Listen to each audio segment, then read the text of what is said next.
Nós vamos ver na próxima lição, inclusive, nós estamos tendo um problema, que talvez, por exemplo, para quem está aqui, nesse grupo que está aqui, isso não é um problema, mas isso passa a ser um problema.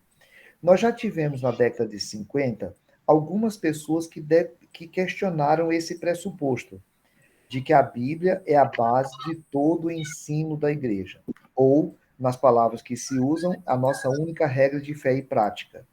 Nós estamos tendo alguns jovens hoje em dia, uma geração de jovens, ensinados pela internet, inclusive na nossa igreja já tem, que a pessoa questiona essa história da Bíblia ser a única regra de fé e prática.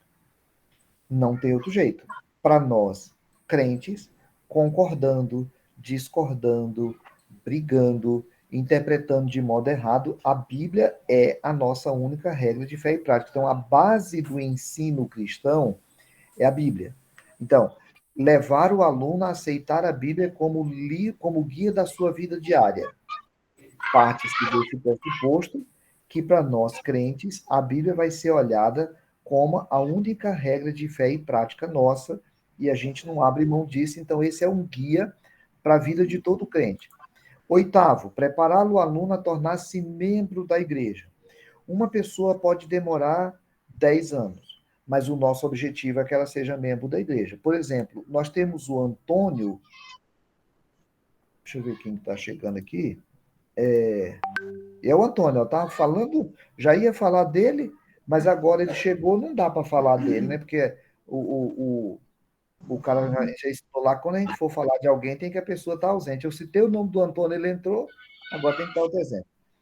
Não, estou brincando. É que a gente estava falando aqui, Antônio, que um objetivo da educação cristã é ajudar a pessoa a crer que Deus é o Criador, ajudar a pessoa a se relacionar com Deus como Pai, a pessoa entender que a Bíblia é a autoridade sobre a vida dela, é ajudar essa pessoa a entender que Jesus é seu Salvador, é seu Senhor e que a Bíblia é a base. Aí depois estava falando, um outro objetivo da educação cristã é ajudar a pessoa a se tornar membro da igreja. Aí eu estava falando, tem gente que pode passar muitos anos sem ser membro da igreja. Por exemplo, você demorou quanto tempo para ser membro da igreja? Você ficou quantos anos na igreja antes de ser batizado? Seu microfone está desligado, Antônio.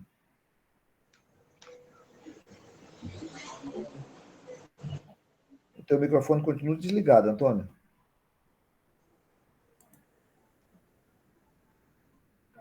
Ligou, hein? Agora sim.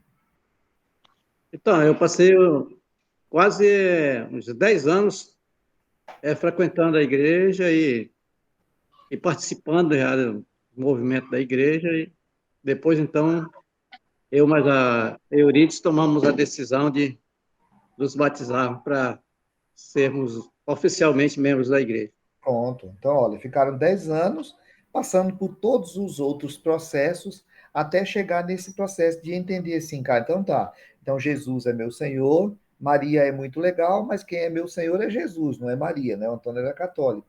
Ah, eu estive aí, Roque, no São José, e aí eu visitando a tia Quininha, né? E a tia Quininha perguntou da nossa festa lá, e ela falou assim, ô Luísio, e você fez o culto junto com o padre? Eu falei, foi. Ela falou, meu Deus. Mas e aí ela ficou assim, ela falou assim, mas disse que foi bonito, né? Eu falei, pois é, foi bonito. Aí ela falou, mas eu também acho bonito. A minha tia é da Cristã do Brasil, para quem não sabe aqui, né? O Fala com o Rock porque ela conhece. Aí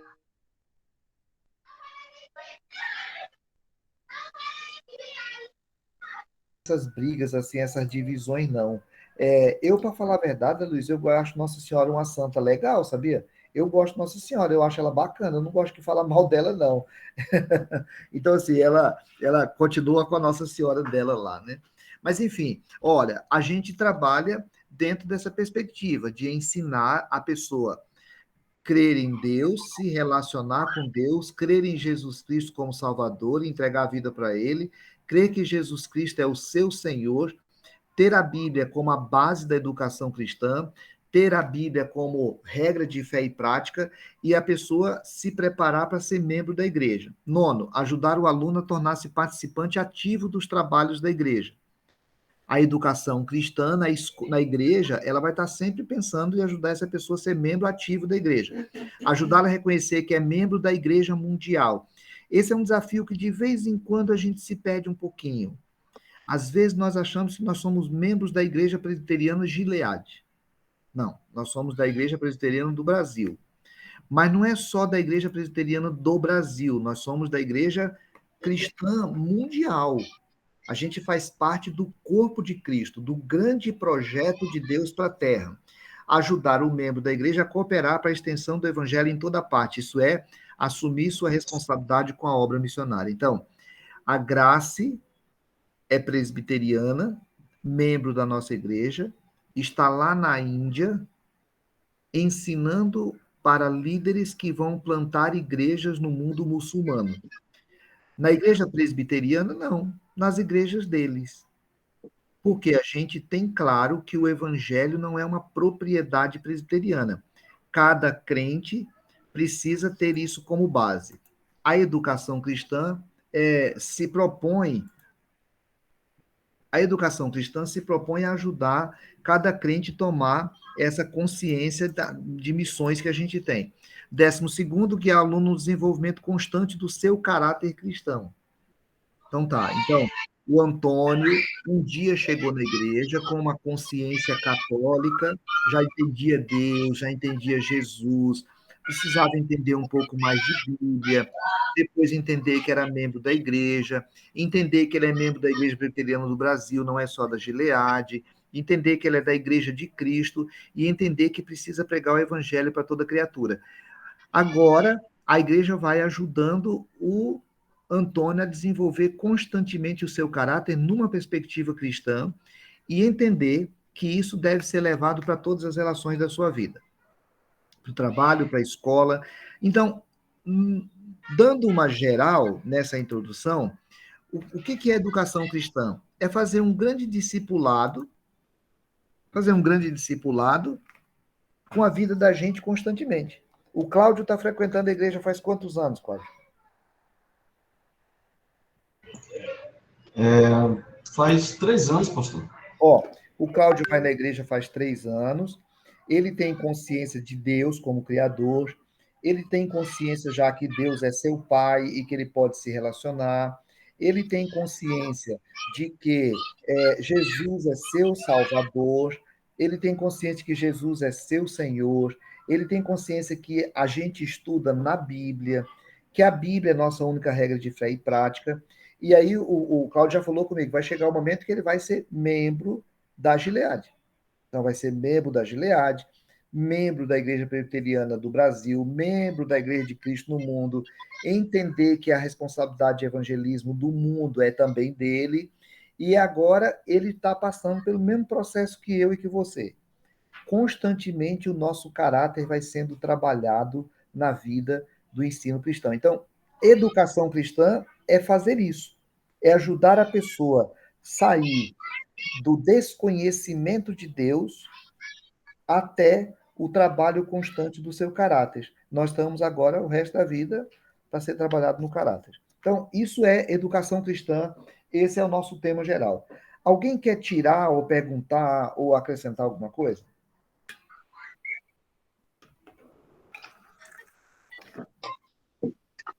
Ok. Feita a introdução, está definido.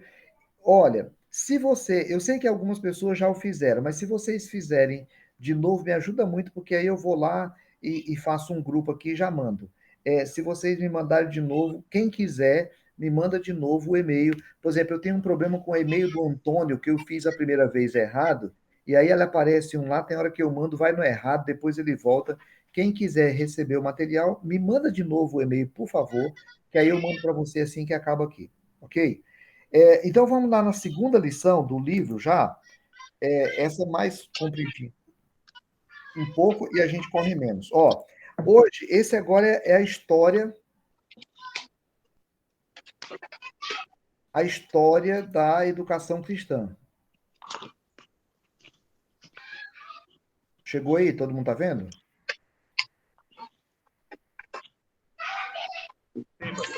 Sim, pastor. Então tá bom. Então, olha, a história da educação cristã é o nosso momento. Educação cristã tem a sua origem na Bíblia. A Bíblia vai falar do verbo ensinar mais de 200 vezes. A Bíblia é essencialmente um livro de ensino. A gente tem exemplo Moisés. Moisés, ele era um professor. Aí eu vou pedir para alguém abrir a Bíblia em Deuteronômio 4, 1 e 5. E outra pessoa já deixa aberto no 6, 1, por favor. Deuteronômio 4, 1 e 5.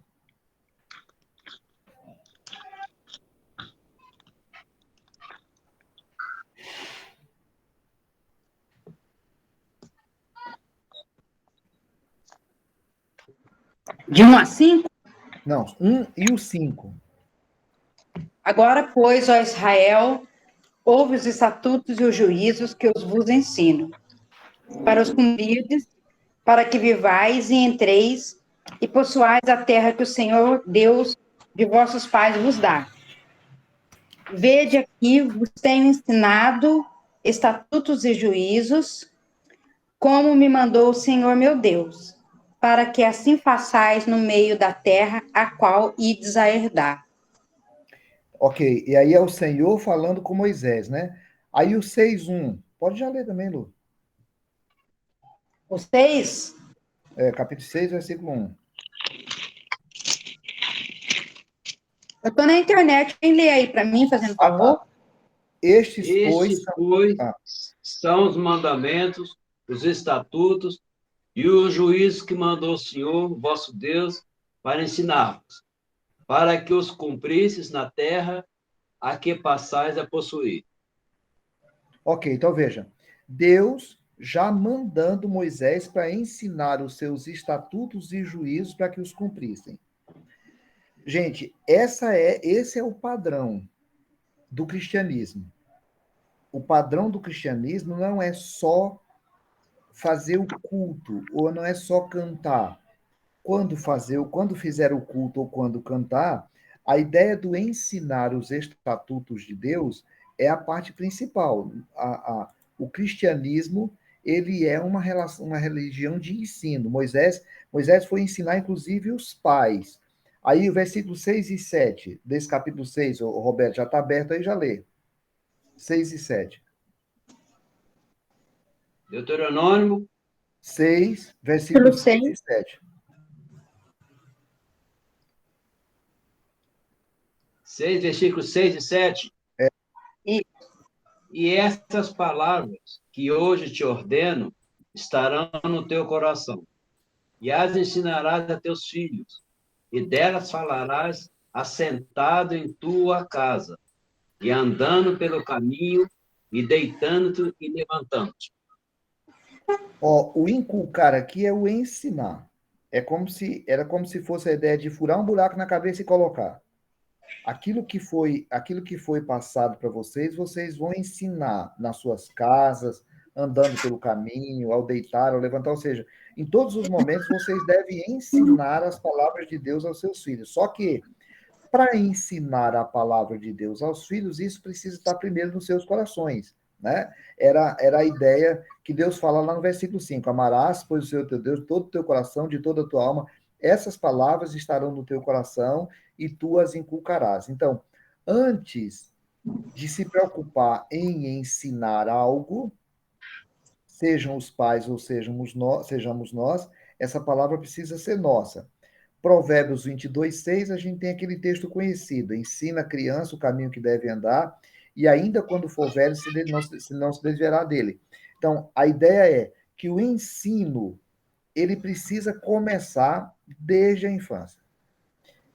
Como é que a gente ensina a criança, hein? Na igreja, quais são as formas que a gente tem de ensinar a criança a educação cristã com a criança? Como é que normalmente acontece? na escola dominical. Ó, a escola dominical é um modo que a igreja tem trabalhado e preparado para ensinar especialmente as crianças. Que mais? Culto. O culto domingo à noite, nós entendemos nos últimos anos, nós, quando eu estou falando, não é só a Gileade, né? Há muitas igrejas entenderam que o culto domingo à noite pode ter um espaço para a pregação ser uma linguagem específica para a idade da criança. Como mais a gente ensina a criança? Na Eu célula. acho que, Ó, eu acredito sendo. Em sendo espelho deles, né? Vê aquela. Aí o Roberto me lembrou agora daquela frase lá do menino que falou, o pai chegou para ele e falou assim, bicho, presta atenção por onde você anda. Presta atenção, se você andar por caminho errado, você vai ter problema. E aí o filho falou para o pai assim, presta atenção você, porque eu estou indo atrás de você. Porque o filho vai aprendendo com os pais, né? Então os pais é que tem que ficar atento. Mas importante para nós é a igreja, enquanto espaço formal, ela precisa compreender que o grande trabalho dela é educacional. Escola dominical, culto, célula, escola Sim. bíblica de férias, King's Kids com o discipulado tem lá, mas os pais precisam compreender, né? O Cláudio tem uma menininha nova, o Cláudio precisa botar na cabeça, velho, eu preciso ensinar essa criança o tempo todo, andando, deitado, contando história, levando para a escola. A gente vai cantando as musiquinhas e as músicas que a gente vai cantando vai ensinando. A gente ensina tudo, ensina inclusive porcaria, né? Se a gente quiser ensinar porcaria, é só deixar só porcaria para ela ouvir. Ela vai aprender porcaria. Então, qual é como é que é, Eles Beth? já aprendem sem a gente ensinar, Heve. Aí, se ensinar, então, aí que aprende mesmo. Porque os pais, especialmente até os 10 anos, eles são os mestres por excelência de criança, né? Exatamente. Mestre por excelência. A gente tem que entender, e a palavra de Deus vai propor isso assim, cara, ensine em todo o tempo para a criança. Agora a gente tem um texto aqui, 2 Crônicas 17, 7 a 9, alguém lê, por favor?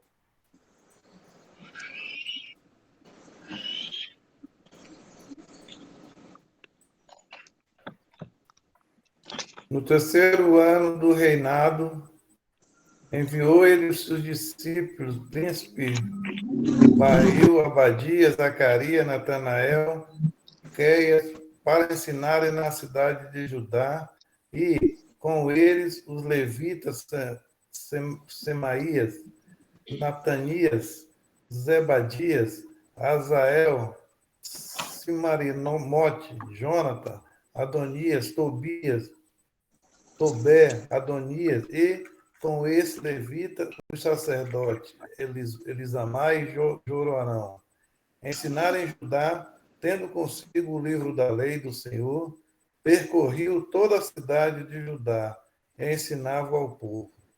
Ó, veja que o rei resolveu fazer uma reforma no país. Ele foi lá e chamou pessoas específicas para que saíssem em todas as cidades ensinando ao povo.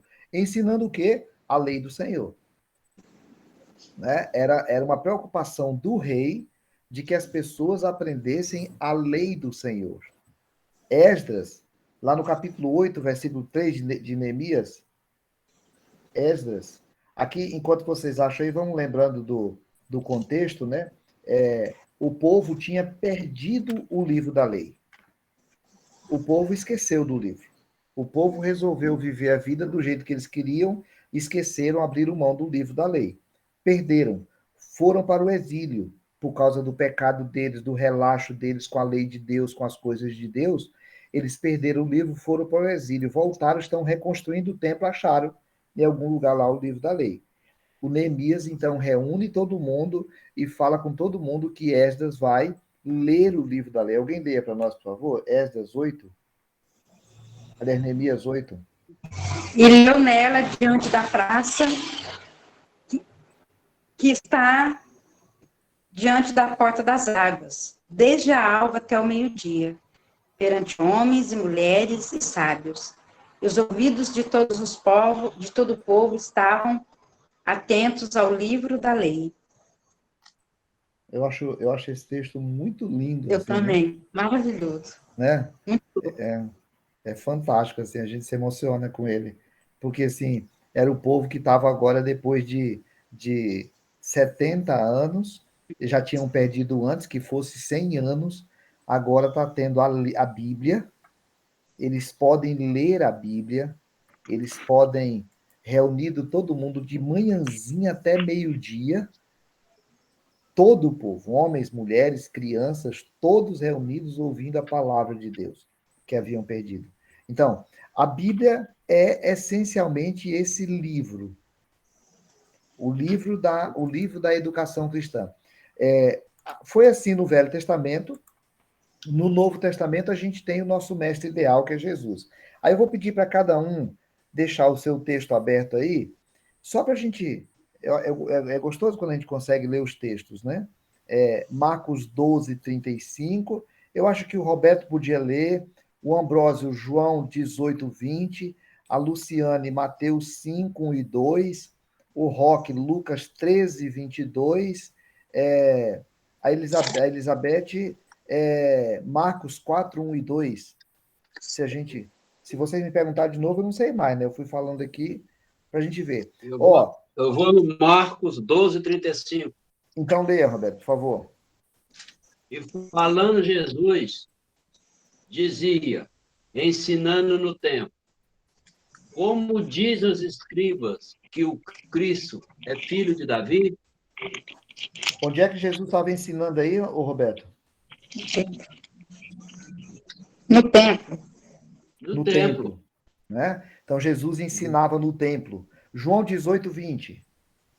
Declarou Jesus: eu tenho falado francamente ao mundo, ensinei continuamente tanto na sinagoga como no templo, onde todos os judeus se reúnem e nada disse em oculto. Ok, então Jesus diz assim, eu ensinei no templo, mas ensinei também onde? Na sinagoga. Nas sinagogas. As sinagogas eram aqueles lugares pequenos, nas outras cidades, onde não era Jerusalém, onde os judeus se reuniam, como se fosse o equivalente às nossas congregações. Então, eram as sinagogas. Então, Jesus ia lá no templo, mas ia na sinagoga também. Mateus 5, 1 e 2. Jesus, vendo a multidão, subiu a um monte, e assentando-se, aproximaram-se dele os seus discípulos, e abrindo a boca, os ensinava, dizendo... Os ensinava dizendo. Aí ele está falando para uma multidão, onde? No monte. No monte. Onde que estava lá? No monte. Lucas 13, 22. Passava Jesus por cidades, aldeias, ensinando, caminhando para Jerusalém. Onde que Jesus ensinava aí? Caminhando. Caminhando nas cidades por onde ele passava. Aldeia. Na aldeia. Por onde ele passava, né? Ele estava passando por um caminho, aldeia, comunidade, grupo, onde estava, ele estava ensinando a palavra de Deus, era parar para ensinar. Eu gosto muito quando eu vou levar as crianças para a escola. Eu levava minhas filhas, hoje levo a minha sobrinha, de vez em quando eu estou com outras crianças aqui, o Davi, a Estela, eu sempre paro para ficar ensinando para as crianças. O Daniel, hoje em dia eu preciso ensinar menos, né? Porque agora o Daniel já dá aula para mim. Mas assim, o Daniel, a gente viajando agora lá para o Supremo Concílio, para ensinar, Daniel, isso aqui, tal coisa assim, né? Quando eu era criança, era o Rock que me ensinava. Então, o Rock me ensinava quando eu era criança. Alguém está com uma música forte. O Rock me ensinava quando era criança. Eu ensino para o Daniel, eu ensino para... Eu comprei agora, Lu, uma coisa que nos Estados Unidos é muito comum, e aqui no Brasil a gente não tem tanto, né? Mas já tem agora, que é essa história a história de missionários contadas em quadrinhos, que é muito legal, né? Aí eu comprei um livro da história do Ronaldo Lidório. Então, o Ronaldo Lidório é um pastor que está aí, vivo, uma história bem bonita dele com os cocombas lá, saiu ela em quadrinho. Então, é uma historinha. Eu comprei para poder contar para essas crianças minhas aqui. Depois eu quero ver. Vou te mostrar. Porque é uma oportunidade que a gente tem de ensinar em todo lugar, cara. Todo lugar a gente pode ensinar. Leis de missões, né? A gente pode até trabalhar isso. Mas ele é muito simples, ele não veio em lições, ele é um livro bem simples, né? Depois eu te mostrar.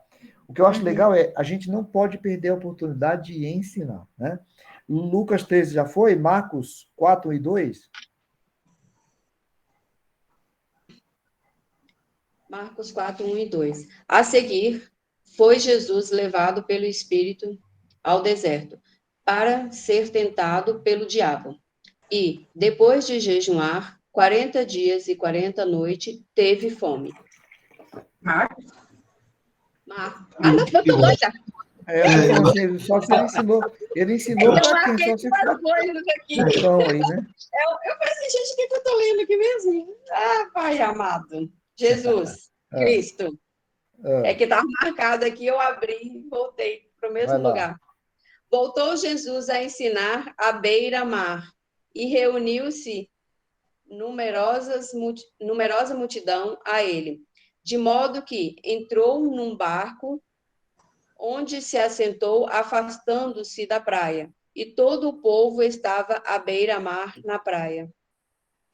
Ó, Assim, lhes ensinava muitas coisas por parábolas no decorrer do seu doutrinamento. então veja, o que Jesus, é verdade que Jesus era um rabi, né? Ele era um mestre. Então ele dá o exemplo para nós, porque ele era o mestre, mas o legal é a gente entender assim, todos os lugares que eu tiver a oportunidade de ensinar, ensinar. Jesus diz assim: Eu tenho falado francamente ao mundo, ensinei continuamente, tanto nas sinagogas como no templo, né? Que a gente já leu antes aí. Então, a ideia é em todos os lugares. Eu lembro que eu gostava, ainda hoje eu fiz com o meu netinho. Hoje eu fiz de propósito, assim, né? O netinho tá com um mês, né? Mas a gente poder, a minha filha mais velha, a minha neta mais velha, tá fazendo 5 anos hoje. E aí pegar o netinho, porque fazer dormir, cantando devagarzinho. Quem fez as lindas flores, bem sei que não fui eu. Quem fez as lindas flores foi nosso Pai do céu. É uma aula. A gente está ensinando para a criança que quem é o Criador é Deus. Então, o Cláudio, que tem a menininha lá, e o Cláudio não participou da escola dominical, ele pode pegar essas musiquinhas, né, para poder aprender, para falar, eu vou cantar para minha filha. Quando a gente é criança na escola, vai lá e aprende Mateus e Marcos e Lucas, João, Atos, Romanos, Coríntios, Gálatas, Efésios, Filipenses, Colossenses, Tessalonicenses, Timóteo, Tito, Filemon, Hebreus, Tiago, Pedro, João, Judas, Apocalipse de João. Quem é que ensinou isso? Lá na escolinha dominical, lá do São José, quando eu tinha 7, 8 anos.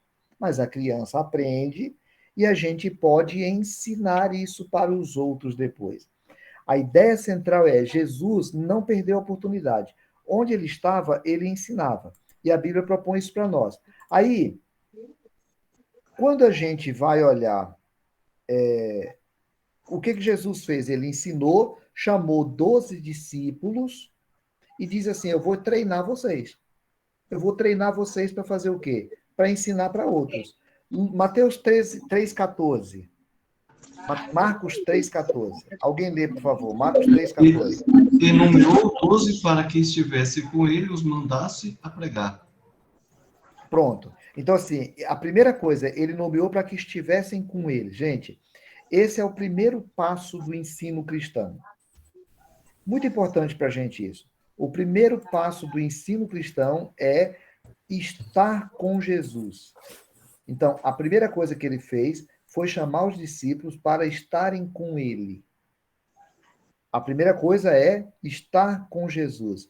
Esse é o primeiro passo deles, é o primeiro passo da gente. O segundo é Jesus respondia às perguntas que os discípulos faziam. Então, os discípulos faziam perguntas, Jesus respondia, ia explicando para eles na medida que as dúvidas iam surgindo. Por exemplo, os discípulos param e falam assim: Senhor, ensina-nos a orar. Jesus vai ensinar a orar. Esse é o segundo passo: é estar com Jesus, é responder às perguntas de quem a gente ensina. O terceiro é responder pela. Tem alguém que está com o microfone ligado aí e ele está dando um som e eu não sei quem é. Ele dá um som aqui dentro da alma do meu ouvido aqui.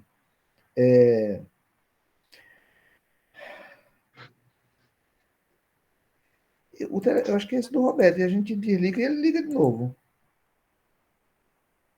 Pronto. Depois, ele chama a atenção que Jesus ensinava teoricamente, mas ensinava na prática.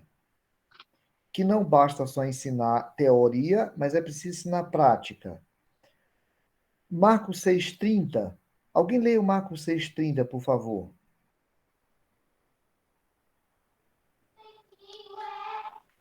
Os apóstolos voltaram à presença de Jesus e lhe relataram tudo o que tinha feito e ensinado. Pronto. Então, os apóstolos foram lá, passaram pelo processo de evangelização que eles foram fazer, voltaram para Jesus, e Jesus vai, então, dar umas dicas. Vai fazer uma coisa. Eu acho bonitinho assim, o Daniel sempre vem, às vezes ele vem contar uma coisa que aconteceu lá na igreja, que é uma coisa muito legal.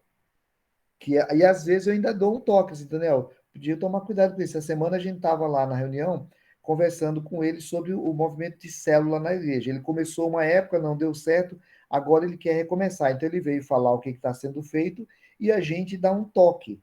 O papel da gente é ensinar aquilo que nós aprendemos. A última palavra de Jesus para os discípulos foi essa: gente, eu quero que vocês vão por todo mundo, evangelizem, batizem e ensinem as pessoas a tudo aquilo que precisa ser ensinado de Jesus. Esse é o processo da educação cristã para todos nós. Aí ele vai contar, depois os discípulos fizeram isso, né? Os discípulos ficavam todos os dias nas casas, iam no templo, iam nas casas, partilhavam a respeito de Jesus. Eles iam ensinando. Pagaram um preço alto por causa disso, foram presos, foram açoitados, mas continuaram ensinando. Então, os discípulos fizeram isso. Depois vem o apóstolo Paulo. O apóstolo Paulo é o primeiro grande mestre pós-Jesus, né? Ele é o primeiro grande mestre. Lá em Antioquia, ele aparece como um dos mestres que depois vai evangelizar. Então, nós temos, no Novo Testamento, Jesus, os discípulos, o apóstolo Paulo, que é o grande mestre. Mas, depois ele vai fazer um apanhado histórico aqui, que eu acho que é importante para a gente. A igreja, nos 2 primeiros séculos, ela foi muito zelosa nesse ensinamento. Foi aí que foi criado a Didaquê, que era um livro de preparar as pessoas para batismo. Esse preparo, às vezes, demorava 3 anos. O problema é que depois, no 3º século, a igreja passou a ser ligada com a política, né? E igreja ligada com política é sempre problema. Ela passou a ser ligada com a política e encheu de gente. Encheu de gente e aí não deu mais para acompanhar as pessoas estudando mais perto ali. Aqui na Igreja Central, quando estava o reverendo Everton Tokachik, que ele é mais zeloso, né, mais rígido na questão de ensino, a classe de catecúmenos demorava 1 ano estudando para saber quem é que iria ser batizado mesmo. Aqui na igreja a gente faz uns 4 meses e ainda é pouco, porque assim, a igreja lá no começo cometeu esse erro, ela deixou de ensinar, ela foi batizando as pessoas iam entrando e batizando, e aí, consequentemente, muitos problemas foram acontecendo na igreja, e o resultado foi a igreja da Idade Média, com todos os erros que cometeu. No século XVI, vem a Reforma Protestante, e a Reforma Protestante, ela se propõe a refazer a prática do ensino. Então, vamos mudar o ensino na igreja. A primeira grande prática, ela é feita por 2 grandes líderes, assim, né, que é Calvino e Lutero. Lutero na Alemanha, Calvino na Suíça. Vale lembrar que o Calvino era francês. Sempre lembrando isso, porque assim, a gente sempre tem alguma pessoa nova. Então, eu vou explicar isso aqui, gente. A igreja presbiteriana, a gente tem a igreja com Lutero, que é a primeira igreja depois da Reforma. Os ensinamentos de Lutero já começam a rodar para o mundo. O Calvino é gurizão, lá na França. O pai do Calvino trabalhava para a Igreja Católica era o grande poder da época. O pai do Calvino trabalhava para a Igreja Católica. O sonho dele era que o Calvino fosse um advogado também dentro da Igreja Católica. O Calvino era meio gêniozinho, ele era CDF, né, nós chamamos hoje, ou nerd, e ele teve contato com as literaturas e com as coisas protestantes ainda na França e começou a defender isso. Pela experiência dele, ele começa a defender isso, passa por uma perseguição, foge da França, vai em direção à Alemanha, que era a Alemanha que já tinha mais liberdade, porque o Lutero já estava trabalhando mais essa liberdade lá, então tinha vários lugares que já eram protestantes. Ele passa na Suíça, em Genebra, e fica uns dias por ali, fica um período ali, e aí o Guilherme Farel convida o Calvino para ficar lá na igreja evangélica que tá lá. O Calvino fala que não, que ele tinha que ir embora, o Farel dá uma palavra muito dura para ele e ele resolve ficar. Fica lá, tem problema, porque ele começa a ensinar e tem uma reação da cidade ainda, ele vai embora para a Alemanha e volta alguns anos depois, talvez 3 anos depois, ele volta para a Suíça, e lá ele planta as bases de um modelo diferente do Lutero. Ele concordava com algumas coisas, ele achava o Lutero ainda muito preso aos padrões da Igreja Católica, então ele faz algumas mudanças. É essa mudança de culto e de doutrina que é a base iniciante da Igreja Presbiteriana. Então, quando a gente, na Europa, chamada de Igreja Reformada, depois na América chamada de Presbiteriana, e vem para cá com o nome de Presbiteriana. Então, a nossa base é Calvino. O autor aqui apresenta assim, ó, o Lutero, ele vai dar alguns passos. O primeiro passo, ele vai traduzir a Bíblia para o alemão. Porque quem tinha acesso à Bíblia só eram os padres. O povo não podia ter acesso à Bíblia, só os padres. Então, o padre lia um trecho e explicava do jeito dele. Lá, o povo não tinha acesso. O Lutero entendia que a Bíblia tinha que ser ensinada. Então, as pessoas tinham que ter acesso à Bíblia. Ele vai lá e traduz para o alemão. Então, esse é o primeiro passo importante. O segundo passo importante é que ele vai criar 2 catecismos. Pergunta e resposta. Como é isso? O que Jesus fez? Quem é Deus? Então, tinha a pergunta, aí tem a resposta embaixo. Um catecismo maior e um catecismo menor. O catecismo maior para adultos e a pergunta e a resposta simplificadas para crianças. Então, primeiro ele traduziu a Bíblia. Segundo, ele criou um catecismo para que o povo tivesse acesso, e aí vamos lembrar que tem o acontecimento da imprensa, então agora as pessoas podem ter acesso fácil a textos.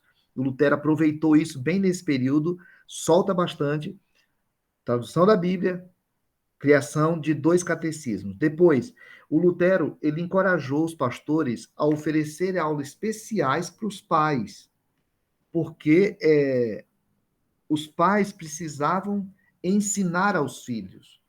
Então, o Lutero começou a falar com os pastores, gente, chame os pais, treinem os pais e mostrem para os pais o que é para eles fazerem com os filhos. Então, foi a terceira ênfase dele. A quarta, o Lutero começou a criar hinos. Na igreja, só quem cantava era o coral.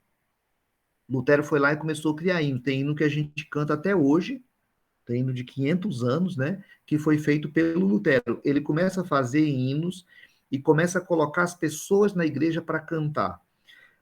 Isso tem uma diferença de hoje em dia, porque os hinos, eles eram sempre uma aulinha. Tinha sempre um conteúdo doutrinário. Estava sempre querendo ensinar alguma coisa. Mais do que uma adoração, ele também era uma aula, porque era a preocupação que se tinha de ensinar. Então, Lutero faz essas 4 coisas aí muito importantes para a Reforma Protestante.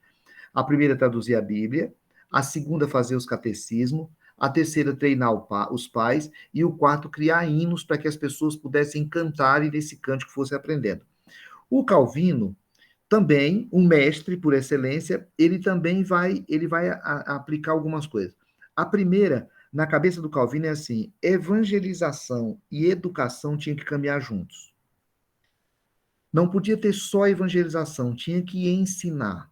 Para ele, as 2 coisas eram muito importantes. Então, ele vai se preocupar, na segunda coisa, em ensinar os pastores bem ensinados. Desculpa que eu não gosto de fazer nunca essa observação, mas assim, a Igreja Católica na época era muito relaxada no preparo dos padres. Os padres depois passaram a estudar melhor, mas era muito relaxado no ensino aos padres. Como algumas igrejas pentecostais hoje em dia são muito relaxadas. Por exemplo, a Assembleia de Deus hoje não, né? Ela já é mais preocupada, ela já tem ensino melhor. Mas a Assembleia de Deus já foi muito relaxada as igrejas pentecostais, de modo geral, são muito relaxadas no ensino dos pastores. Aí o pastor não é bem ensinado e também não tem o que ensinar. O Calvino vai se preocupar com isso. A gente precisa preparar bem nossos pastores. Então, ele vai e cria uma faculdade, a Faculdade Evangélica de Teologia, lá em Genebra.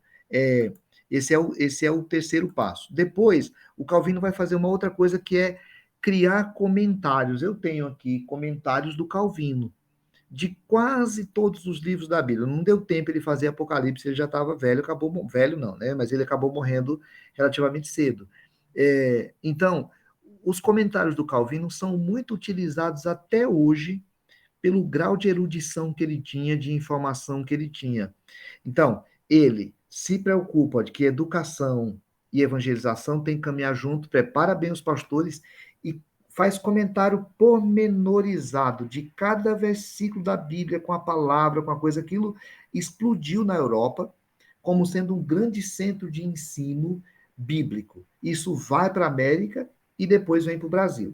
É preciso a gente compreender assim, ó, essas preocupações dos reformadores, elas precisam ser as nossas preocupações.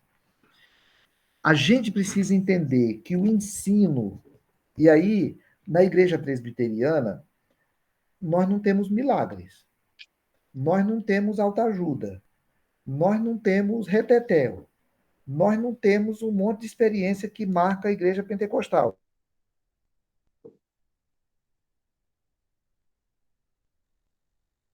Estudar e ensinar precisa continuar sendo a nossa principal característica. Se a gente quiser entender que Deus chamou Moisés e falou para ele: Moisés, ensina. Que o escritor do provérbio fala: ensina a criança. Que o rei Josafá fala: sai ensinando todo o povo. Que o Neemias fala: Esdras, vai lá e lê a palavra com o povo. Que Jesus Cristo ensinava em todos os lugares e todas as oportunidades. Que ele chamou os discípulos e disse assim: moçadinha, vocês vão ensinar outros. Que o apóstolo Paulo é o grande mestre e ele chama o Timóteo e fala: Timóteo, isso que eu ensinei para você, transmite a outros homens fiéis para que transmita a outros. Se a gente entender que os discípulos fizeram isso à base de perseguição, de prisão, de açoite, se a gente compreender que nos 2 primeiros séculos, os discípulos foram muito cuidadosos no ensino. Se a gente compreender que porque a igreja encheu de gente sem ensino, ela se perdeu durante 14 séculos. Porque o ensino ele tem efeito duradouro e o não ensino tem efeito duradouro também. E se a gente entender que a reforma protestante, na hora que ela quis recuperar as coisas, ela recuperou principalmente através do ensino, nós precisamos entender que o nosso papel é ensinar. Cada um da sua maneira. Né? Eu vou ensinar no púlpito, o Roque vai ensinar no púlpito, a Luciane vai ensinar dando aula para criança, o Roberto vai ensinar o neto. O Roberto vai ensinar a um jovem que ele resolve falar: cara, eu vou ensinar a palavra de Deus para esse jovem. Eu vou começar a criar maneiras de ensinar. Cada um de nós vai criar a nossa maneira de ensinar. Eu acho, por exemplo, o Ambrósio, eu estou feliz que o Ambrósio está lendo um livro, né? O Ambrósio gosta muito e tem vontade, mas ele não é muito chegado em ler. Agora está grudado no livro. O que aconteceu contigo, Ambrósio? Tu está lendo o livro mesmo, aquele lá da Vida com Propósito, né? Aquele livro é muito bom, pastor. Ele mexe muito com a vida espiritual da gente. Por eu estou lendo aquele livro, eu estou me sentindo diminuído com relação à minha vida cristã. Não tenho feito quase nada com relação ao que eu devo fazer. E aquele livro é muito bom para quem quiser ler e refletir sobre sua vida cristã. Estou me sentindo totalmente diminuído lendo aquele livro. Esse livro, ele virou uma febre no mundo. Eu li há muitos anos. Ele já é um livro velho, já, né, na década de 2000. E ele rodou o mundo, e eu já vi aqui no Brasil até artistas falando desse livro. Agora, olha a vantagem. Um presbítero que pega um livro e, de repente, fala: cara, o livro mexeu com a minha vida cristã. Porque um livro, quando a gente resolve aprender, o caráter da gente, a vida da gente vai sendo transformada. Eu acho que o Cláudio, para mim, o Cláudio tem dom de ensino. Eu já falei isso aqui em casa. O Cláudio precisa começar a assumir mais isso, porque o ensino para todo mundo é um dom também, né? O Cláudio é um cara que tem condição de aprender para poder ensinar. Cada um de nós precisa entender isso, assim, cara, ser cristão não é só aprender. Ser cristão é ensinar. É ruim ser cristão que não aprende, mas é muito ruim também ser cristão que não ensina. O princípio do cristianismo é a arte do aprender para ensinar. Aquilo que aprendeu, transmite a outros homens fiéis para que possam transmitir a outros. Então, o Roque um dia me ensinou, e hoje eu ensino outros, e o Daniel ensina outros, e assim é a vida, né? Então, essa é a nossa segunda aula, e eu queria... O livro está aqui, eu vou mandar agora para quem me mandar o e-mail. Tá? Manda para mim esse e-mail que aí eu mando o resumo para você agora. Tudo bem? Todos bem? Alguma coisa para falar ou para tirar? Tudo bem. Quando você lembra de alguém que te ensinou, cita um nome. Alguém que você fala assim, essa pessoa foi importante para mim, para me ensinar coisas básicas da fé cristã. Moreira me ensinou muito. Moreira foi um professor do Ambrosio, desde o banco, né? Desde quando o Ambrosio não era crente, o Moreira já estava ensinando, né? Quem me iniciou foi o Gentil. O Gentil. O Cristiano está falando aqui, a missionária Laura. A missionária Laura foi uma bênção de Deus na vida de muita gente aqui, ensinou muita gente. Ô, pastor, você vê, o Antônio, ele demorou 10 anos, né? Da minha conversão até o meu batismo, foi 1 ano. Mas eu passei 9 meses fazendo catecúmenos. Então, depois de 3 meses que eu me converti, eu já fui para o catecúmenos, né? E eu lembro do meu primeiro professor, né? O presbítero Washington. Maravilhoso. Olha que coisa boa. O Washington talvez nem saiba, né? Talvez ele nem saiba. Eu falo sempre para ele quando eu vou para Ribeirão. Que legal. A Eliane está falando aqui, a Eliane está falando da Elke, uma irmã da Assembleia de Deus, que é uma grande amiga dela e que ensina até hoje. Quem mais está falando aí? O pastor Luiz Ricardo ensinou muito.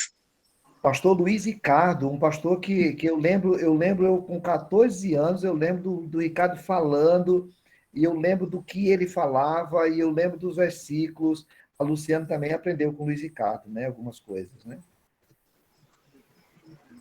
O Cláudio está falando de um amigo dele chamado Evangelista. O nome dele era Evangelista? O nome dele é Evangelista. Ele já falava dessa lógica do ensino, já que, né, tinha uma lógica, né, envolvida nisso tudo. Eu não compreendia muito bem, mas ele que iniciou isso tudo. Perfeito. No Exército. No Exército. A Jo está falando do avô dela. Esse avô dela é uma história muito legal, porque a mãe já fala desse avô com um carinho enorme, assim, né, do pai dela. É muito legal ter essa lembrança. Gente boa, estimulando o coração de vocês a ensinarem alguém. Seja alguém lembrado depois por ter ensinado o outro, cara. Seja alguém lembrado depois por ter ensinado o outro. Vamos orar? Porque a liçãozinha minha aqui está acabando o tempo. Tá bom? Bom encontrar com vocês. Manda para mim agora que eu vou mandar para vocês o e-mail, tá? Deus abençoe todo mundo. Pai Celeste, muito obrigado. Porque o Senhor utilizou-se desse método desde lá do Velho Testamento. E utilizou-se de pessoas. Algumas nem sabem que nos ensinaram tanto. Outras sabem da importância que tiveram na vida de nós, de cada um de nós. Então a gente para agora para agradecer pelas vidas dessas pessoas. E ao mesmo tempo para pedir ao Senhor que nos ajude, que nos desperte para o interesse de ensinar outras pessoas também de alguma maneira. Muito obrigado por essa oportunidade. Muito obrigado por esse recurso tecnológico que a gente pode ter. Muito obrigado por esse encontro. Em nome de Jesus. Amém. Amém.